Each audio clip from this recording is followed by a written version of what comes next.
आबासाहेब,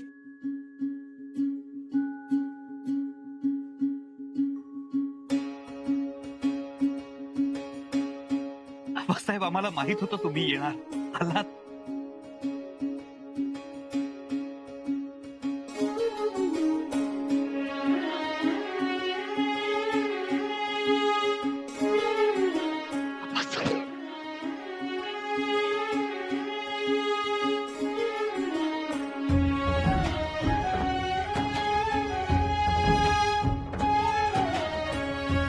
आबासाहेब, किती उशीर केला तो, किती वाट बघत होतो आम्ही तुमची.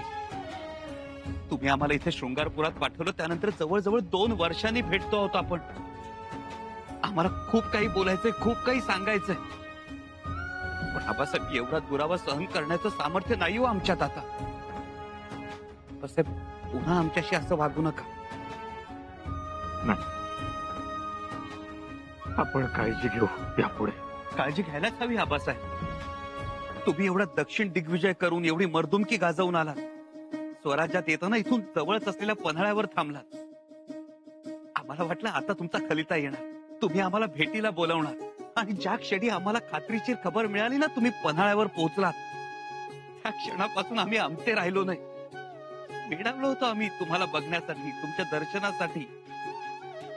आमचा देव आम्हाला भेटणार होता ना. आम्ही चातकासारखी वाट बघत होतो, सारखे ओसरीवर येऊन जात होतो. त्याचा वर करून करून बघत होतो तुमच्या घोड्यांच्या टापांनी उधळलेले धुळीचे लोट दिसतात का. स्वागताची सगळी तयारी केली होती आम्ही. मनात मनोरे रचत होतो, आमचे आबासाहेब येतील, आम्हाला भेटतील, उरापोटाशी कवटाळतील. आणि तुमचा खलिता आला.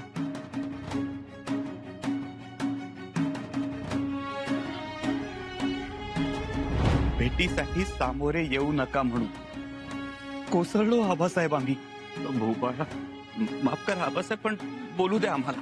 तुमचा खलिता वाचला आणि पायाखालची जमीन दुभंगली आमच्या. खूप खूप वाईट वाटलं, पण रागही आला तुमचा. वाटलं घोड्यावर स्वार होऊन तडक पन्हाळा गाठावा, तुमच्या समोर उभं राहून तुम्हाला जाब विचारावा, भांडावं तुमच्याशी. मग का नाही आला अंडायला?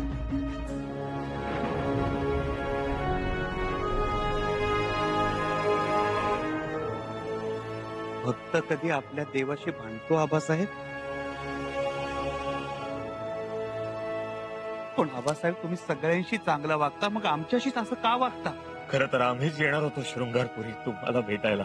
आबासाहेब, आम्ही त्याचीच तर वाट बघत होतो. शृंगारपुरात आल्यापासून आम्ही काय काय केलंय ते सगळं दाखवायचं होतं तुम्हाला. सगळं कानावर आलंय आमच्या. आबासाहेब, तुमच्या शब्दाखातर आम्ही शृंगारपुरात आलो, राहिलो.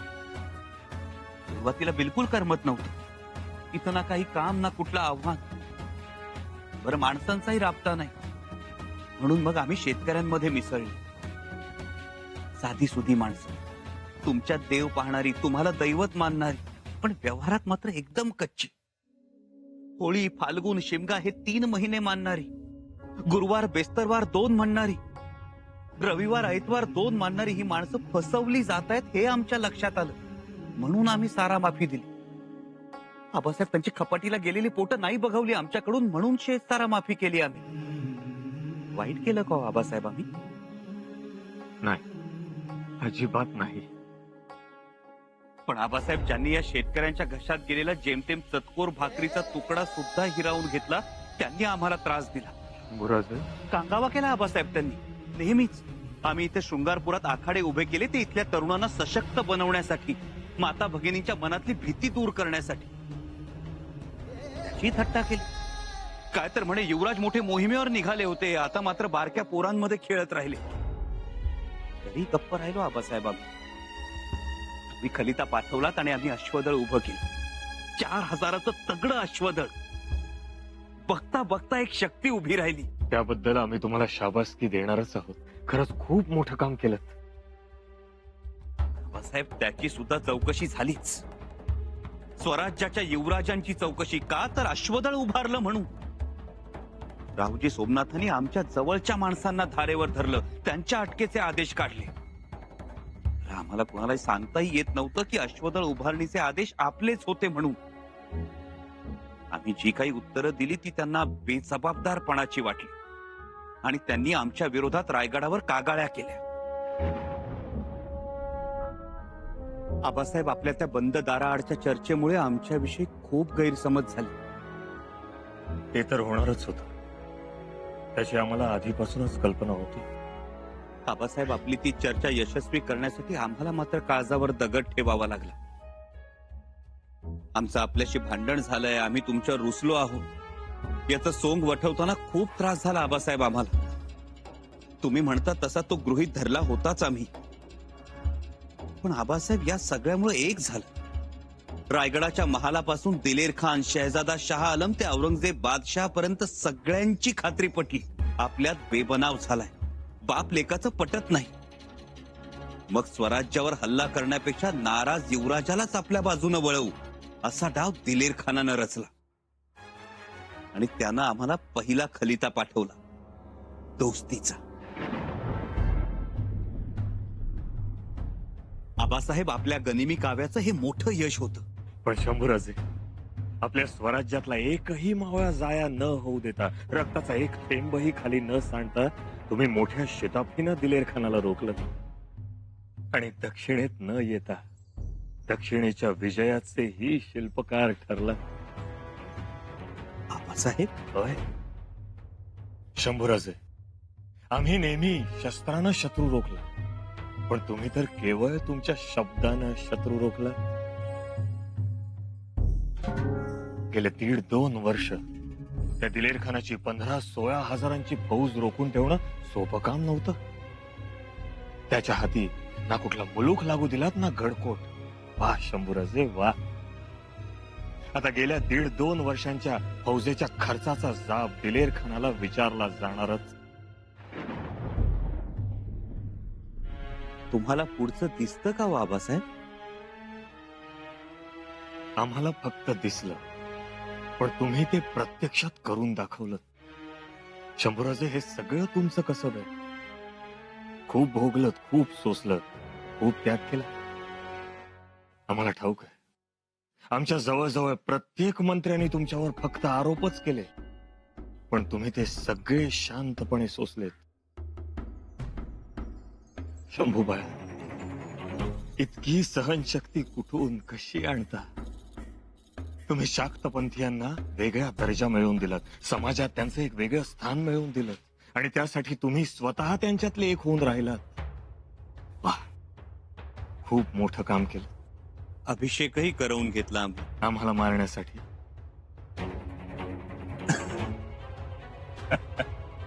पण हे विष पसरवणाऱ्यांना हे कसं लक्षात आलं नाही की तुम्हाला जर सिंहासनावरच बसायचं असतं तर शृंगारपूरहून रायगड असा कितीसा लांब होता.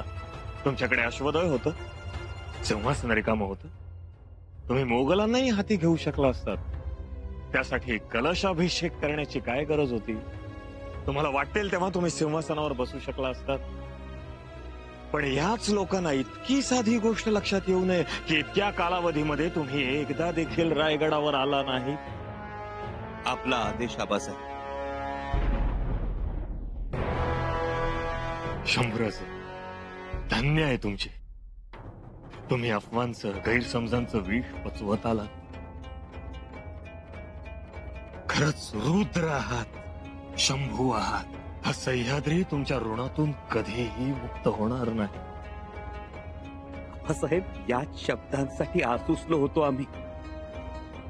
आज आमच्या कष्टाचं सार्थक झालं आबासाहेब.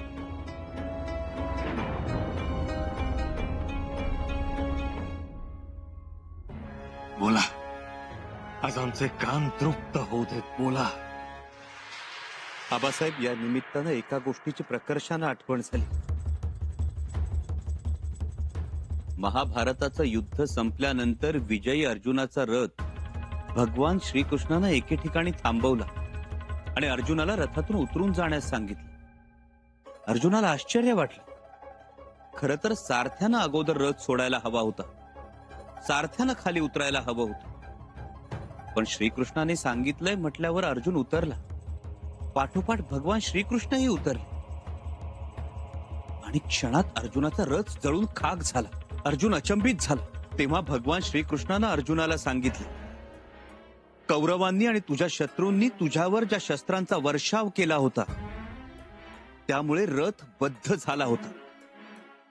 तुझ्या आधी मी रथातून खाली उतरलो असतो तर हे अर्जुना तुझ्यासह हा पंचकल्याणी घोड्यांचा अमोघ रथ जळून खाक झाला असता.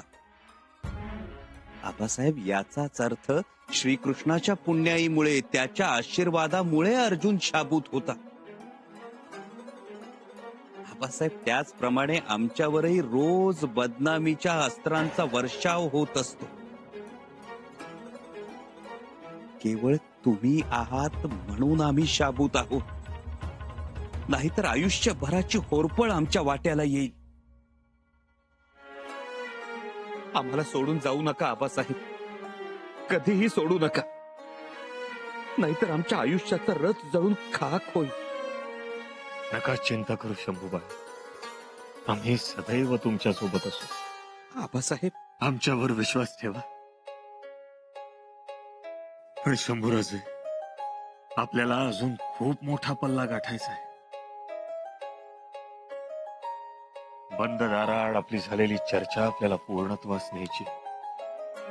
मोगली सत्ता खेळखेळी करायची, पाचशाही उकळून फेकायची. त्यासाठी पुढे अनेक दिव्य सहन करावे लागणार आहेत आपल्याला. मनानं शरीरानं तयार राहा. प्रसंग पावताच आम्ही अधिक माहिती सांगूच. जी आबासाहेब. शंभूराजे, ही फक्त सुरुवात आहे. पण एक नेहमी लक्षात ठेवा, प्रसंग कोणताही येऊ, काहीही घडो, मनात कधी अंधार काळोख होऊ देऊ नका.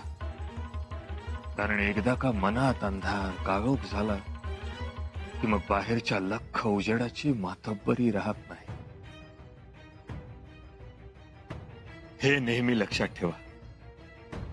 आमच्या थोर आबासाहेबांच्या, आमच्या थोर मातोश्री आऊसाहेबांच्या स्वप्नातलं स्वराज्य जर आपल्याला उभारायचं असेल तर वेळ प्रसंगी देहाचा नैवेद्य अर्पण करायलाही पुढे मागे बघू नका. जी आबासाहेब. हे कार्य खूप थोर आहे. याचं अंतिम उद्दिष्ट सगळ्यांनाच समजेल असं नाही. शंभूराजे, या इतर माणसांनी आमचं 32 मण सोन्याचं सिंहासन बघितलंय आणि म्हणून त्यांच्या महत्वाकांक्षा फणा काढून फुतकारत असतात.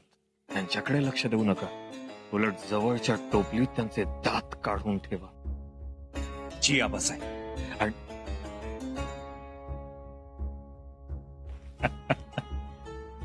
शंभूराजे, आपण दोघं भेटलो की जगच विसरून जातो नाही. आता आणखीन किती वेळ इथेच अंगणात उभे राहून गप्पा मारणार आहोत? मला आत घेऊन जाणार आहात का नाही? शंभूबाई, नाव काय ठेवलं? भवानी. भवानीबाई. भवानी. सुरेख. अगदी आमच्या मनातलं नाव ठेवलं. आबासाहेब, आज चला, सगळ्यांना खूप आनंद होईल. या आबासाहेब, सगळ्यांना खूप आनंद होईल. येसू आबासाहेब आले.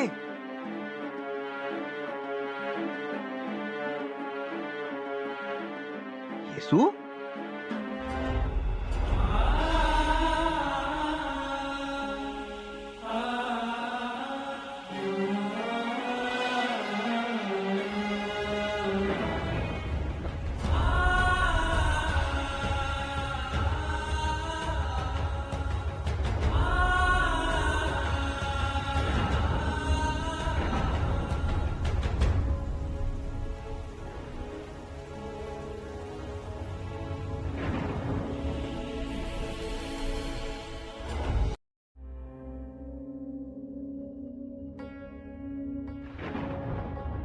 युवराज महाराज नाही आले.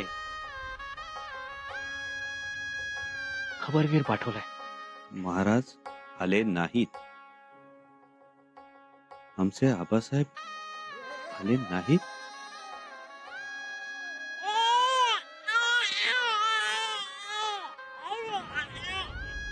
जी, खलिता पाठवलाय महाराजांनी. वाचा. जी.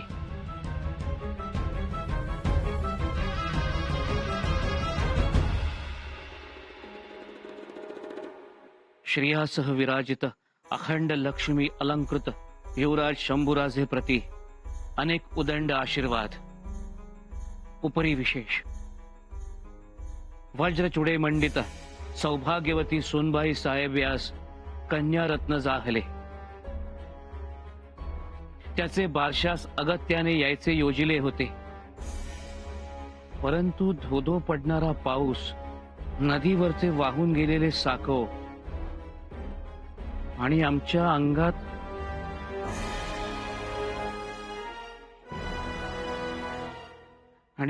अंगात भरलेला ज्वर, त्यामुळे आम्ही शृंगारपुरास बारसे साजरे करण्यास येऊ शकत नाही.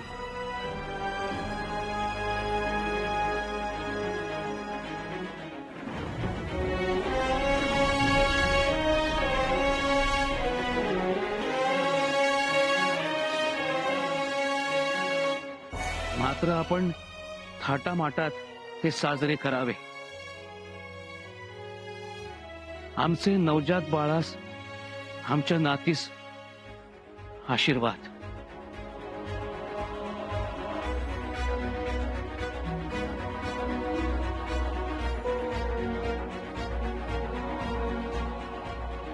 ऐकलं युवराजनी?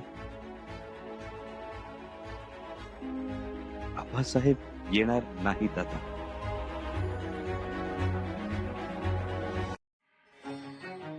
अहो पण आशीर्वादाचा खलिता तर आला ना. आशीर्वादाचा खलिता आला.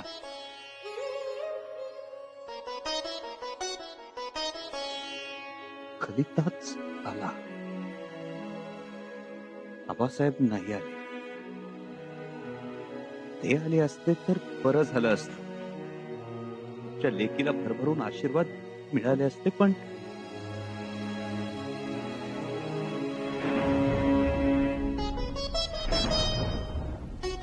दादासाहेब, पाऊस बघताय ना किती पडतोय. तेच आतापर्यंत फक्त भुईवरचे आमच्या विरोधात जात होते. आकाशातले ढग सुद्धा. दादासाहेब, अहो नदीवरचे साकव हे वाहून गेलेत. नदीवरचेच वाहून गेले ते बरं झालं. नात्यातले साकव तर वाहून गेले नाहीत ना.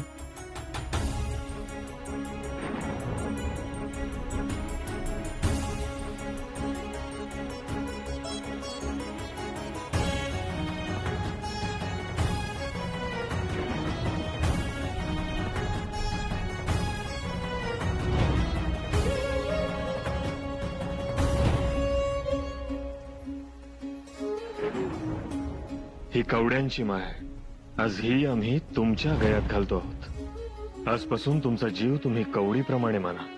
आज तुमचा जीव रयतेसाठी कवडी समान समजा.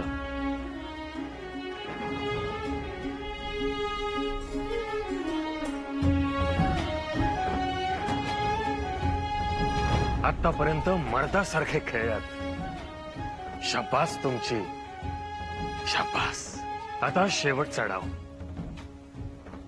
आणि शेवटचा डाव हा असा असेल.